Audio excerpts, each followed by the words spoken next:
జాతరలో అసాంఘిక కార్యకలాపాలకు పాల్పడితే చర్యలు తప్పవు. తిరుపతి జిల్లా నాయుడుపేట గ్రామదేవత శ్రీ పోలేరమ్మ జాతరలో అసాంఘిక కార్యకలాపాలకు పాల్పడితే చర్యలు తప్పవని నాయుడుపేట డీఎస్పీ చెంచుబాబు తెలిపారు. జాతర కమిటీతో సమావేశం నిర్వహించిన ఆయన అన్నీ సజావుగా జరిగేటట్లు ఏర్పాట్లు చేసుకోవాలని జాతర కమిటీకి తెలియజేశారు.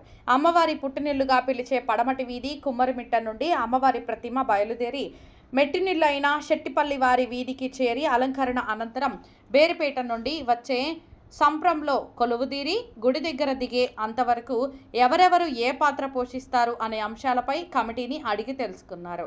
జాతర అంతా కూడా పోలీసు నిఘాలో ఉంటుందని, అసాంఘిక కార్యకలాపాలకు పాల్పడితే ఎంతటి వారినైనా వదిలేది లేదంటూ డీఎస్పీ చెంచుబాబు తేల్చి చెప్పారు.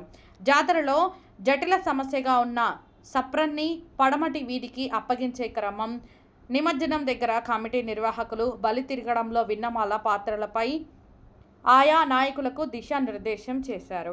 ఈ కార్యక్రమంలో విన్నమాల పెద్దకాపు అరవభూమి శ్రీనివాసులు రెడ్డి, ఆలయ ధర్మకర్త వారసులు నల్లబోతుల రామారావు, ఆలయ చైర్మన్ నానబాల సుబ్బారావు, కమిటీ సభ్యులు వినుకొండ ధనంజయ, గ్రామ పెద్దలు ఆకుల కుబేరుమణి, గాదిరెడ్డి గోపి, బిఎల్ శ్రీను, విశ్రాంత, ఎస్ఐ శ్యాము, బేరుపేట టోనీ, విష్ణురెడ్డి, దేవాదాయ ధర్మాదాయ శాఖ ఈఓ పట్టణ సిఐ వెంకటేశ్వర్లు, పడమటి వీధి విన్నమాల యువత తదితరులు పాల్గొన్నారు.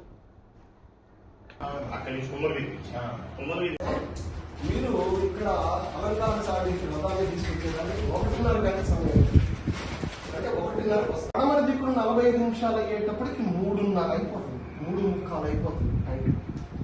ఆ 3:45కి మరలా అమ్మని తూర్పు వైపు తిప్పుకొని పడమటి నుంచి మరలా దక్షిణం వైపు తిరిగేస్తాం. దక్షిణం వైపు తిరిగేసి అక్కడి నుంచి కుమ్మరి తీసుకొని వచ్చి అలంకార సావిత్రి పెట్టేదాకా కంప్లీట్ 45 నిమిషాలు పెట్టాం.